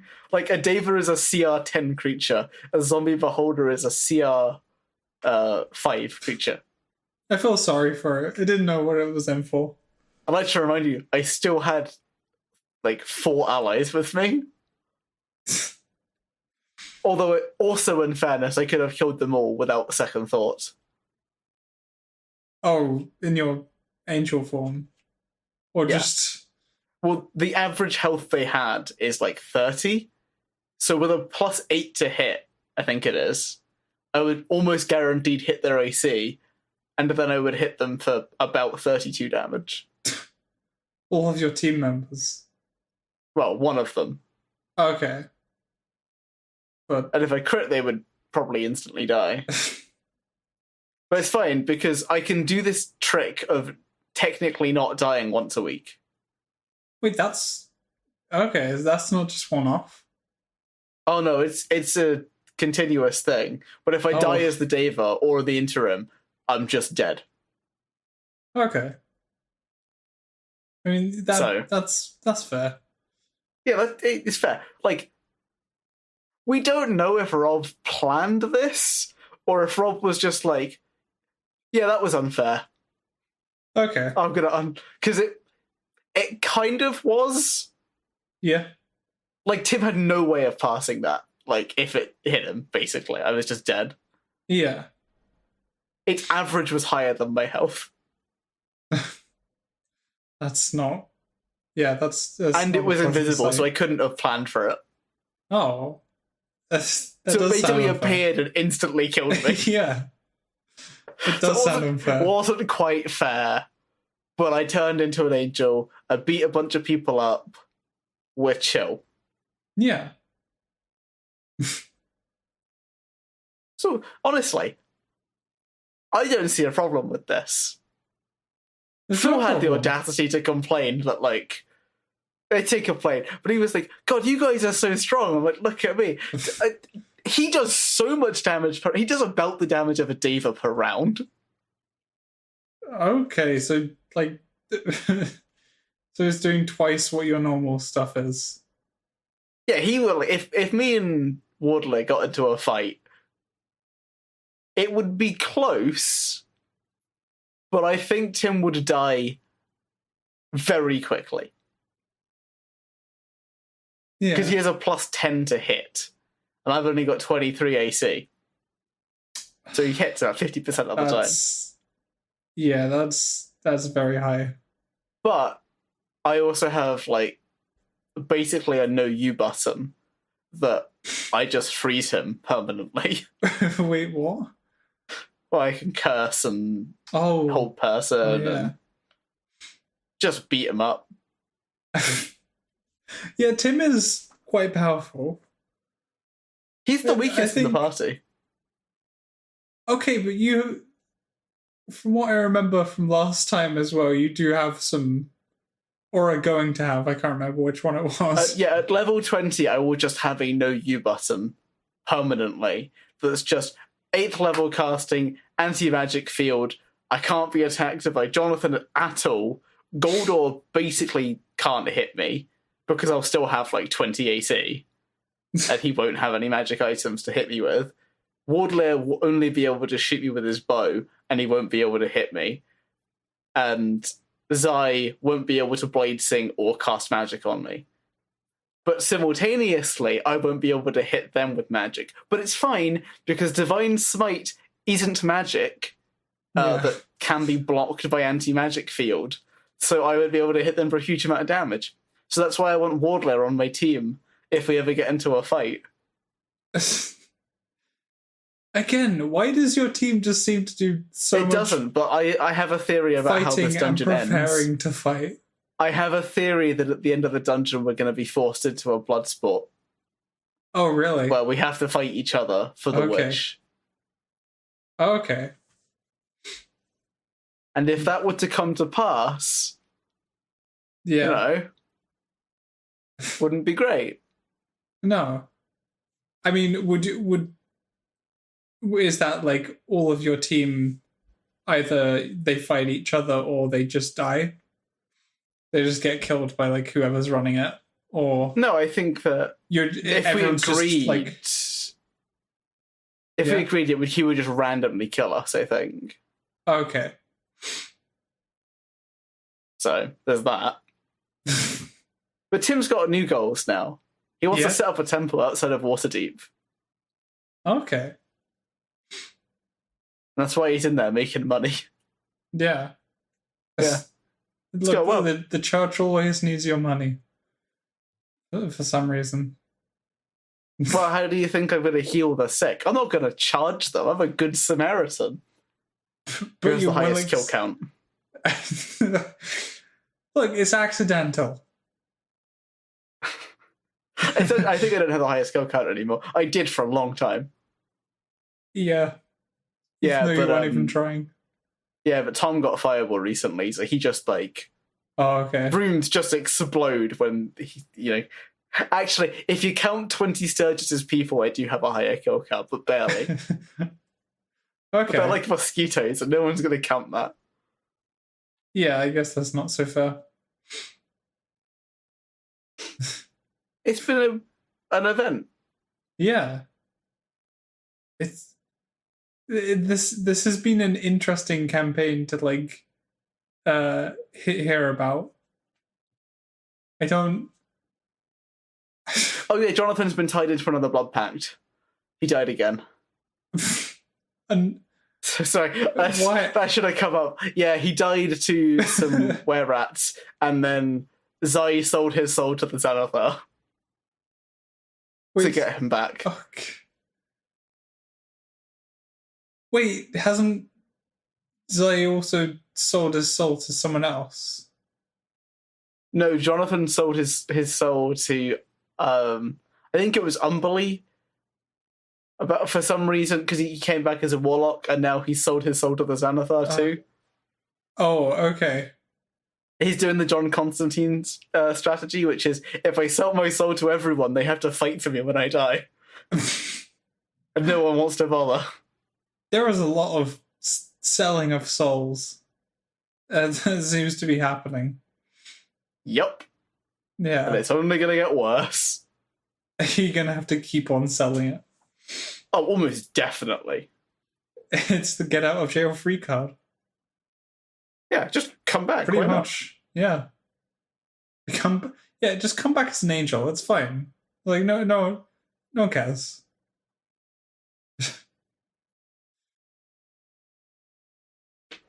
So, that's D&D covered. I don't want to spoil too much, because the thing is, there's no story going on at the moment. Yeah, you've It's like a loose story that gets us from like point A to point B, but it's not really the point. Okay. As it were. Yeah. But do you know what game pretends to have a story? What game? Fallout 4. Pretends. Oh, it really wants to pretend like it has goals and motivation. I'm guessing it just really doesn't. So I really like Fallout 4. I think it's like a solid 7 out of 10 game. It's like a terrible Fallout game. No questions about it. Yeah. But I've been enjoying it. It really wants to push you towards the main quest in some really weird ways. Yeah. Like, I guess it had to do this, but because I know what the main quest is, right? It's really dumb. So how are they pushing you towards it then? So, they're in the first act, which leads up until you meet your son. Yeah. Which I'm still in. I've played like 24 hours worth on this playthrough. I have not even met the character that leads to the character that leads to my son. Are you doing side quests? I'm actively avoiding the main quest. Oh, okay. I guess that makes... That's still a long time, but... Or it seems like a long time. I haven't been to the Diamond City, which is a mandatory location to go if you want to do the main quest. I haven't met Preston Garvey, who is an entire faction leader. I haven't met... So I've just met Dance, but I haven't really, I haven't had a conversation with them. I just killed some ghouls that were in the area. So I haven't done his stuff. Okay. I've only done the Railroad, which is like the synth one. But that's because I wanted Deacon for reasons. I'm power gaming. Yeah. Right? Also remember I started with like max special stats because I couldn't be bothered to deal with the whole... So I'm cheating. I'm going to say it. But I'm also not a game reviewer. What I'm about to review is the story, and I have also played Fallout 4 normally. Yeah. Like, I've done a weird, a dumb luck build. You're kind of qualified. Yeah, I'm qualified. Thanks, Josh. You gotta allow it. So, here's how the plot has to go. You have to meet Detective Nick Valentine, the best companion in the game. Okay. So that he can tell you that Kellogg exists, and you need to go and look in his house and press a button that I think teleports you... No, it doesn't teleport you into the Institute. What does it do? I don't remember. It does something. You've got to press a button, you find out about a thing, and you go somewhere. Okay. You have to do this bit. That's all that matters. This is the point that I want to get at. Yeah. So it's mandatory. In an alternate playthrough, that isn't the one I'm doing now, I decided I'm just going to ignore Nick. I'm going to go straight to Kellogg's house. I'm going to break in because it's not like locked by a key. It's locked by a lockpicking check. Okay. And then I'm going to just skip the whole thing. Yeah. The button doesn't exist until Nick Valentine is with you. What? That's and do you want to know the best part about this? What? So here's how this whole thing goes down. Because I've remembered now that I've sort of fed this line. You press this button, it opens a secret door or a secret wall. The wall has a cigar that Kellogg smokes. Okay. It's some cigarette brand. We're gonna call it like Dog Meat Dumb brand. Okay. Here's the reason why. If you have met the companion Dog Meat, you can say, "Oh, I can get Dog Meat, and he'll track this scent." He's a German Shepherd. It makes sense. That's what they do. Yeah. I mean, it would make sense if it was a bloodhound, but whatever. But if you haven't met Dog Meat, Nick whistles, and from across the wasteland, wherever Dog Meat was, he appears. Okay. Specifically for this quest. That is mandatory, and every player has to do to beat the game. So the dog flipping teleports. The dog teleports, and Nick apparently knows about this dog, and is the dog that you would meet outside of the place that you were frozen. It is the worst plot point I can imagine. Wait, so why does the dog have to teleport then? Because the dog sniffs the cigar that leads to Kellogg so that you can kill Kellogg, so that you can take his brain chip, so that you can go to the memory den and live through his memories to find out that your son was taken by the Institute, but it's not the son that's your son, it's the copy of your son that your son made to trick you into thinking that it was your son. Everything I've said is accurate. When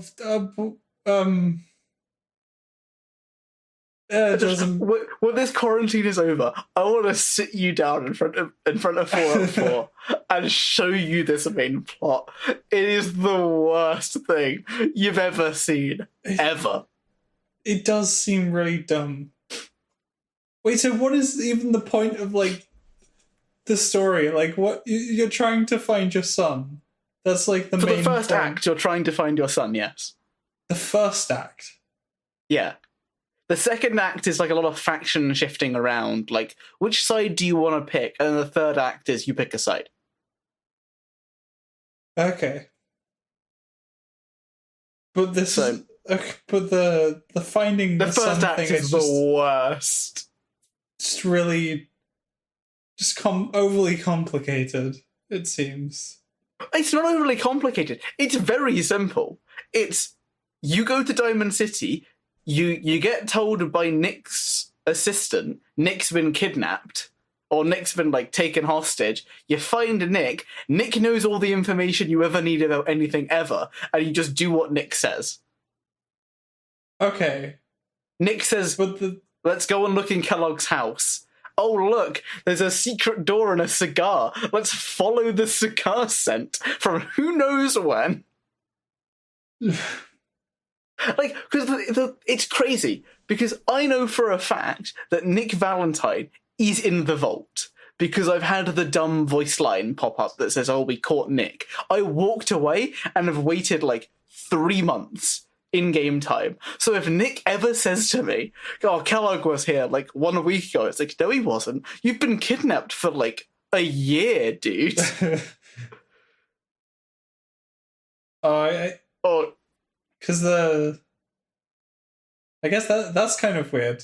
So, a lot of in-game time can pass, but they're still going to be acting like it's, you've been doing the main quests and it's even better than that. Yeah. I went and did a lot of Railroad stuff because Railroad has Radiant quests and they're not Preston Garvey, which was really important to me that I did quests that weren't another settlement needs your help. Okay. Because I wanted to rock up because he's a main guy. So if you rock up at the end of the game, or after you've done a lot of endgame stuff to him, you get a bunch of unique dialogue. Okay. So that's what I wanted to do. So you have this character affinity. If you do things character likes, they'll tell you more about themselves. Yeah. So it's every 250, 500, 750, and 1,000 in terms of affinity, points. Yeah. Deacon will say to you, I really like what you're doing with the Minutemen. The Brotherhood of Steel I'm not so sure about. Elder Maxton's not my favourite guy. Now let me tell you something. Elder Maxton appears at the end of Act 1. Yeah. Which I haven't done. I haven't seen the Minutemen. They're still locked in Concord, and they were annihilated about 3 years prior. I have not met them. I don't know what he's talking about. It's just everything he said here is incredibly wrong. Yeah. And a blatant oversight by Bethesda. Okay. But crazily, Deacon also has the most specific dialogue. Yeah. So Deacon is one of the only characters in the game that ever responds to anything that actually happens properly. So it's incredibly... Okay, so it's the most specific, but it's also wrong? Yeah, just this one set of dialogue is wrong. Oh, okay. Like, if you go and do the railroad after you do, like, there's a quest where you take a ship and you fly it into a different building. And by ship, I mean a proper, like, sailing pirate ship. Okay. You, like, strap rockets to it and shoot it into a different building. Why? When you go and meet the railroad, he'll bring that up. Okay. He'll be like, have you not heard of her, boss? You know, she did this thing. She shot this boat into another building. Or, like, he'll basically reference a bunch of other quests that you've done. Okay. But for this one, like, very important dialogue where he like, tells you what he thinks of each faction, doesn't make any sense. Yeah. Big oversight. Yeah. But Preston Garvey has, like, if you meet your son before you meet Preston Garvey, you won't get the dialogue that says, I'm looking for my son. You'll actually get I met my son. He's a 60-year-old man and he's dying of cancer. Okay. Yes, it's the real plot of Fallout 4. You meet your son, he's dying of cancer. He dies at the end of the game no matter what you do. Oh. Okay. Yup. I would have thought that was... Nope. Like because, you know, Fallout with the whole, you know, what you do matters kind of thing. Oh, no, he dies. What you do actually does matter in Fallout 4 quite a lot, but only at very key points. So, if you pick the Brotherhood of Steel, the Institute explodes, as does the Railroad. You just have to go and kill them all. The same thing if you pick the Institute, the Brotherhood of Steel you have to destroy their airship and you destroy the Railroad. But they're pretty chill with the Minutemen. If you pick the Minutemen, you have to destroy the Brotherhood of Steel and the Institute, I think. Okay. No, sorry. If the Brotherhood is ever destroyed, the Minutemen pick up their airships, but, like, no one cares about the Minutemen.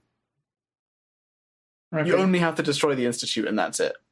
So, the way things play out after the game, very dependent on your choices. But any, like, small thing, nah. Good luck. Yeah. Yeah.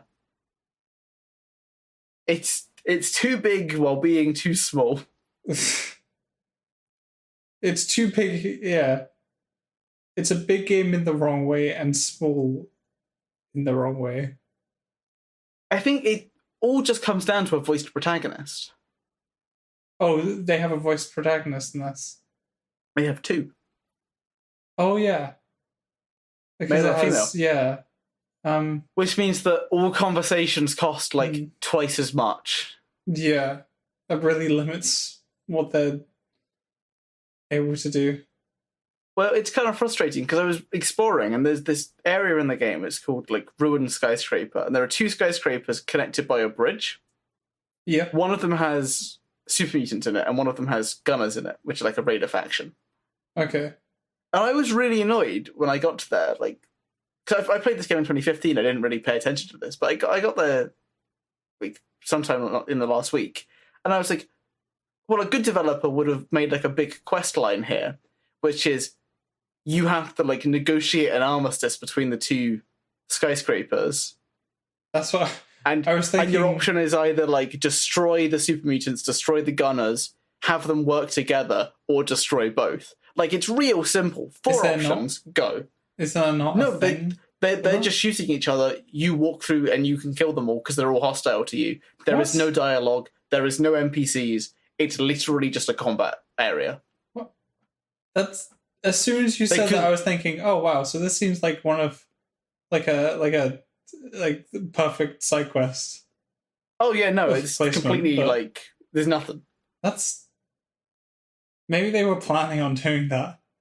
I assume, like, there are so many points in the game that I'm like, there would be a side quest here, right? It's too big for there not to be a side quest here. Yeah. Like, there are some NPCs in a place called Quincy. So Quincy is the old Minutemen town where Preston Garvey, like, stood against some raiders. I think it was gunners, actually.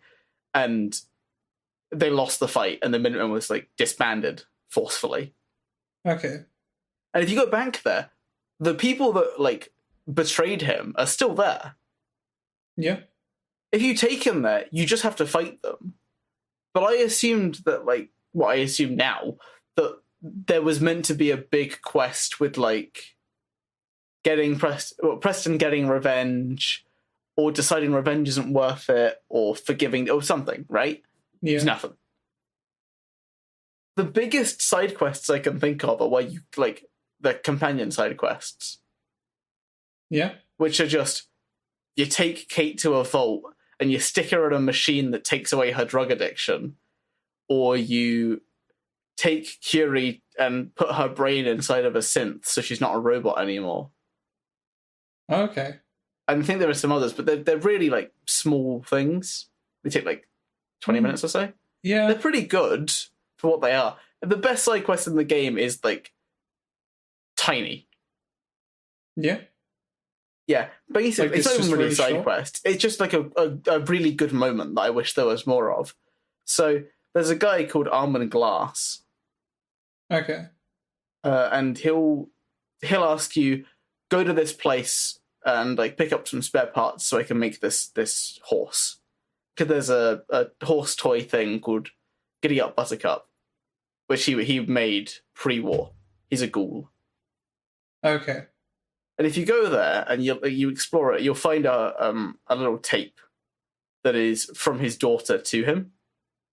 Yeah. And if you take it back to him, you can give it to him, and he just breaks down. Yeah.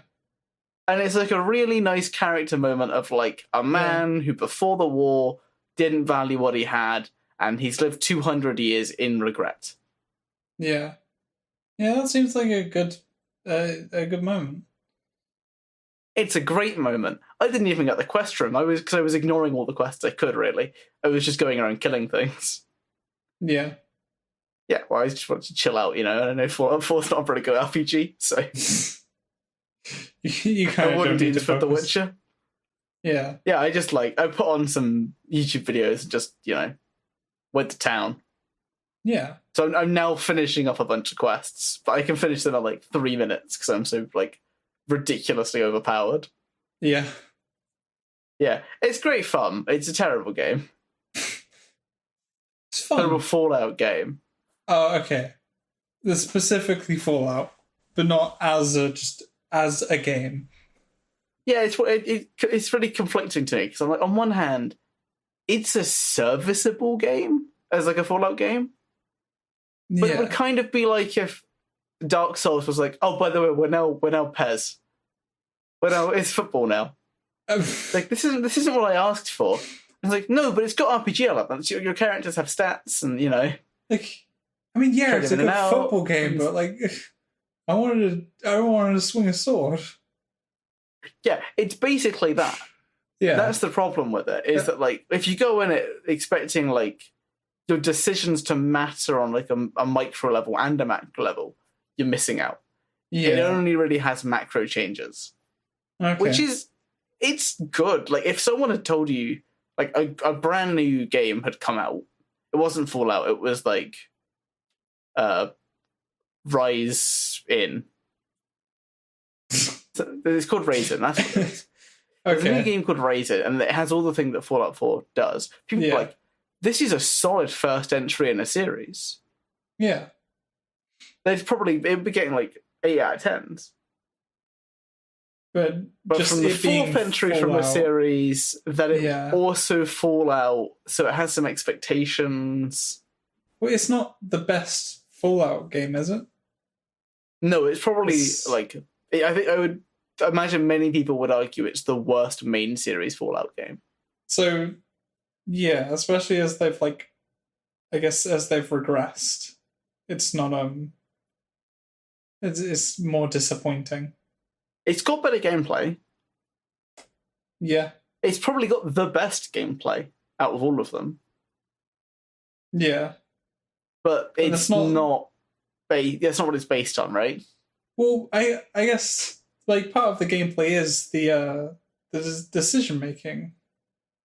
Yeah, so that doesn't really exist, but it kind of does, it was the great thing to see from, like, the Fallout devs, and they keep doing this, so I kind of like it, but also, it does come with a thing that's like, can you stop making the mistakes in the first place? Like, these are real horrible decisions. But the second DLC, Far Harbor, was great. It had like skill checks. It had long-lasting decisions from your actions. Yeah, it was like a great Fallout game. The TLC was a great Fallout game.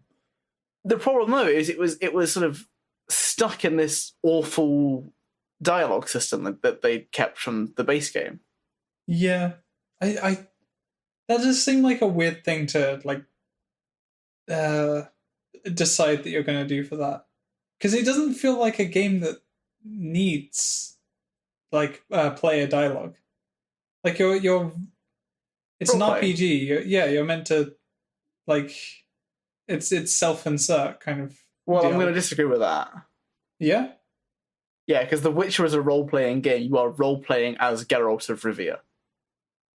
Okay, but the difference is that you're playing as quote unquote the sole survivor who has different genders. More faceless. So it's I guess like, you get to completely design the character. Yeah.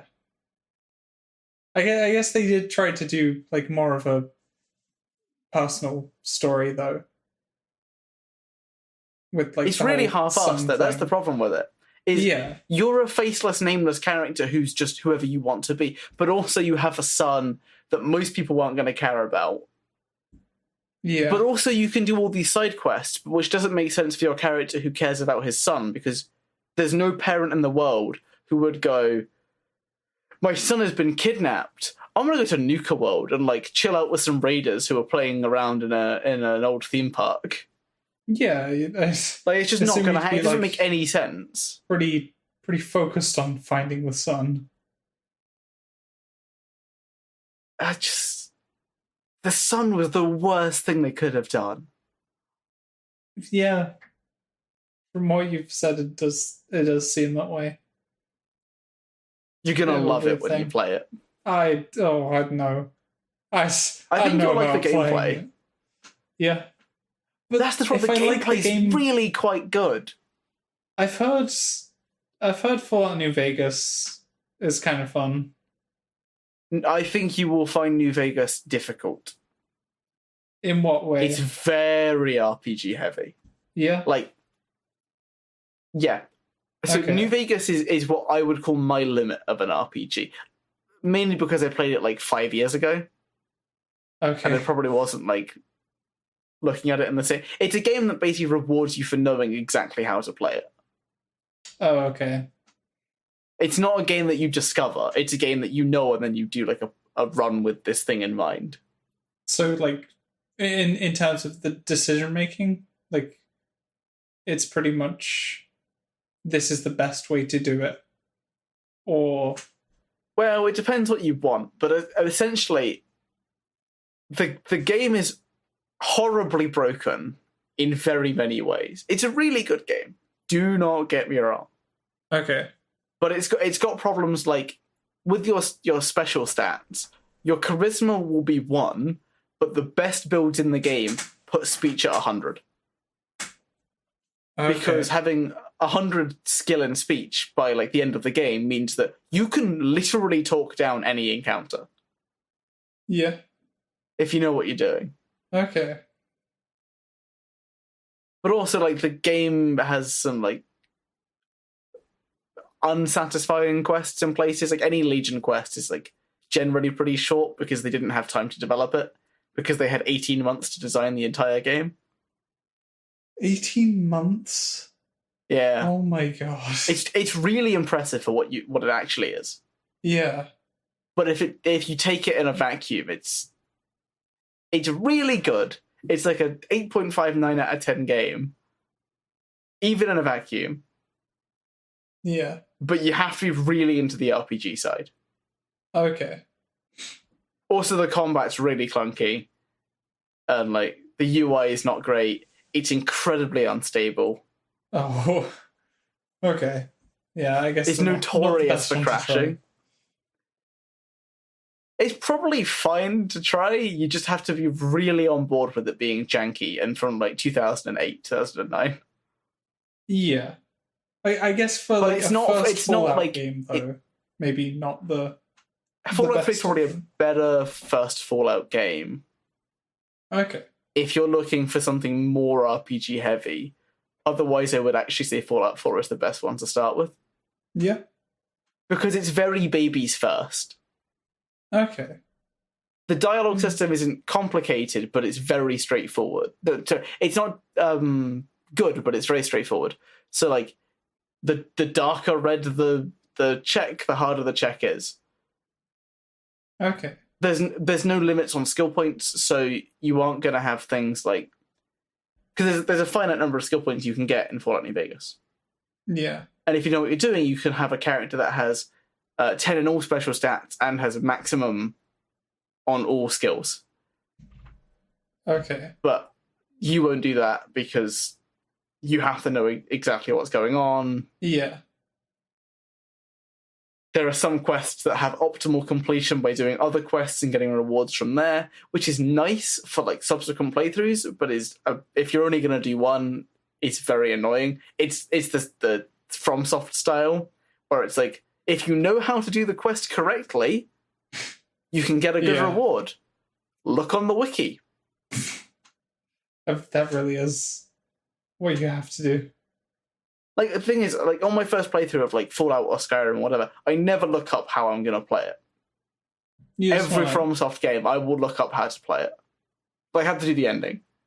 On your first playthrough, I guess you don't want to be doing a second, really. Well, yeah, a lot of the time I don't feel like the game is actually worth playing through a second time. Yeah. I don't have a burning passion for Dark Souls, so I never want to play Dark Souls 3 again, really. Yeah. I enjoyed what I played of it. I got my money's worth.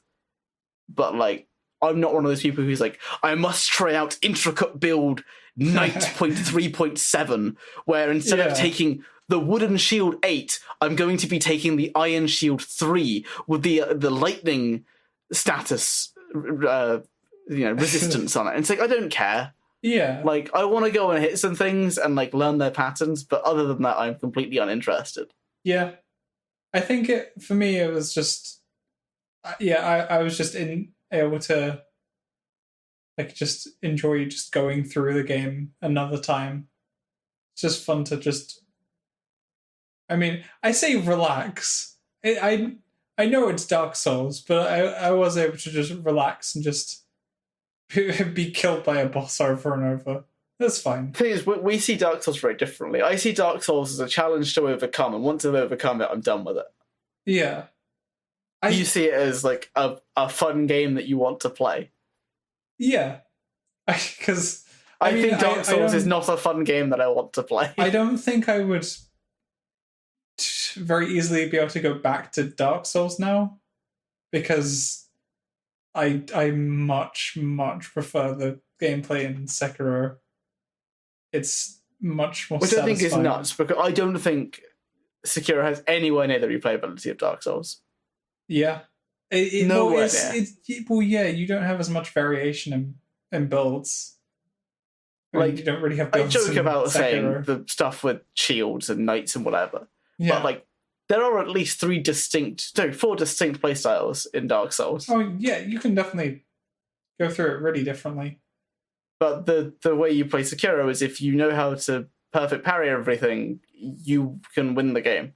Yeah. You literally don't need stamina or health or posture or anything. And then it's like, what's the point? There's no learning from here. Yeah. It's fun. It's satisfying. We can agree that you're wrong, and we can move on. Oh, that seems unfair. You're right. It does. But life's not fair. Oh. God, I hate that phrase. Life's not fair. Yeah, well, life's not fair leads into that's not how the world is. Yeah. So you'll see it a lot with, like, someone's mean, and they'll say, that's just how life is. And it's like, well, no, that's how you make life. Yeah. You're entirely at fault here. Yeah. Yeah, if everyone was a nice person, shockingly, that's how life would be. Yeah. Yeah, if everyone was happy, no one was in any discomfort. That is That would be how life is. Have you also noticed as well, when people say, like, it's a free country, they're never doing something nice. Wait, when someone says what? So if someone would, like, take your muffin and they'll be like, it's a free country, and it's like, yeah, but I never see someone, like, give £1,000 to a homeless person, like, it's a free country. It doesn't happen, does it? No, it's always for personal gain. No one ever justifies themselves being nice. No. People are a lot less willing to be nice. I think that's a shame. Yeah. But I'm not going to be nice. It's really hard to be nice. It is. Consistently. It is easier to just... I mean, I think it's hard to be intentionally hurtful as well. Yeah, no, I mean, it's hard to be unintentionally good, though. That's more what I mean. It's pretty easy to be unintentionally hurtful or damaging. That's the only way it's pretty hard to be a reasonable person could be. Yeah. It's probably the most common way. But the inherent selfishness of people makes it very difficult to be, like, unintentionally good. Yeah. There are people, but, like, I don't know who they are. It's not common. Like, even the nicest person you think of, they're still doing things for themselves. Yeah. Because they have to. They can't function otherwise. No one can be that nice. No. There's always... I mean, look at our co-host. He's not even here. It would take 2 hours out of his day to turn up to a thing he agreed to. I mean, it is like 3 hours, to be fair. That is like a bit too much. He agreed to this. Look, I think you're being unreasonable. How could you possibly expect him to turn up to something that he agreed to? I think that's just... I don't know. Maybe that's just me. It just seems unreasonable is all.